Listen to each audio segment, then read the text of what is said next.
نبی پاک صلی اللہ علیہ وآلہ وسلم کی ایک حدیث مبارک ہے، مستدرک کی یہ حدیث ہے، ارشاد فرمایا کہ 5 چیزوں سے پہلے غنیمت جانو۔ غنیمت سے مراد یہ ہے کہ اسے سمجھو کہ یہ تمہارے لیے بہت بڑی فائدہ مند چیز ہے، اسے غنیمت جانو۔ وہ 5 چیزیں کیا ہیں؟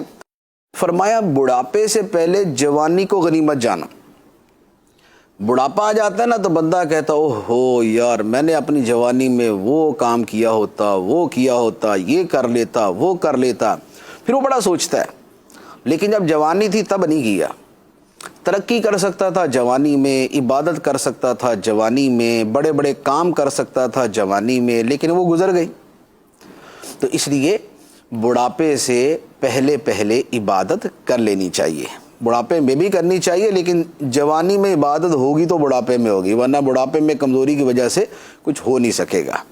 دوسری بات فرمائی کہ بیماری سے پہلے صحت کو غنیمت جانو۔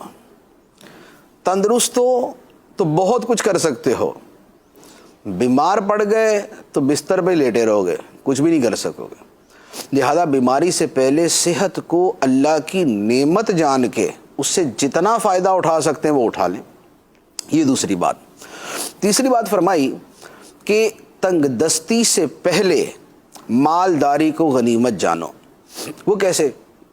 کہ مال ہے، اسے اچھے کام میں استعمال کر سکتے ہیں، اس سے اچھی چیزیں کر سکتے ہیں، اسے غریبوں پہ خرچ کر سکتے ہیں، اس سے آخرت کا سامان بنا سکتے ہیں، اس سے اپنا دنیا کا کچھ بنا سکتے ہیں تو بنا لے۔ تنگ دستی آ گئی تو ساری چیزوں سے جاتے رہیں گے۔ جب پیسہ ہوتا ہے تو نہ مکان بنایا، نہ گاڑی لی، نہ ضروریات زندگی جو ہے نا اس سے حاصل کیے، نہ اس کو کسی جگہ انویسٹ کر کے یا کاروبار کر کے اس کو مستقبل کے لیے کچھ سرمایہ بنایا۔ جب مالداری تھی تو اڑانے میں لگا دیا، دوست احباب جمع ہو گئے، یہ کھلا وہ کھلا، ادھر ہوٹلنگ، فلاں ریسٹورنٹ پہ جاتے ہیں، ادھر سیر کرنے جاتے ہیں، یہ اس میں گزار دیے۔ اور جب مالداری ختم ہو گئی اور غربت کا زمانہ آیا، اب نہ گھر ہے، نہ گاڑی ہے، نہ کاروبار ہے، نہ آسائش زندگی ہے اور نہ کچھ اور ہے۔ تو لہذا تنگ دستی سے پہلے مالداری کو غنیمت جانو، اڑانے میں نہیں لگائیں، پہلے مستقبل بنا لے اور اس کے بعد پھر اس کو اپنے جو جائز خواہشات ہیں ان کے پورا کرنے میں لگا دیں، اور اس سے زیادہ اپنی آخرت کا سرمایہ تیار کرنے میں اسے استعمال کر لیں۔ چوتھی بات جو ارشاد فرمائی وہ ہے جو آج کل کی صورتحال پہ ذرا زیادہ منطبق ہو رہی ہے۔ وہ فرمایا کہ مشغولیت سے پہلے فرصت کو غنیمت جانو۔ مصروفیت سے پہلے فرصت کو، فراغت کو غنیمت جانو۔ آج کل فراغت ہے، فرصت ہے، کام اتنے ہیں نہیں، خاص طور پہ جو اسکول، کالج، یونیورسٹی، مدرسہ، جامعہ ان شعبوں سے وابستہ ہیں، یہ تو ٹوٹلی چھٹیوں پہ۔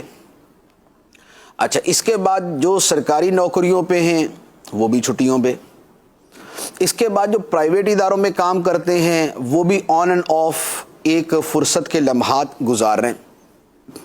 اب یہ فرصت موجود ہے، پھر مصروفیت ہو جائے گی، اس مصروفیت سے پہلے اس فرصت کو غنیمت جانیں۔ 5واں حصہ یہ ہے، فرمایا کہ زندگی کو موت سے پہلے غنیمت جانو۔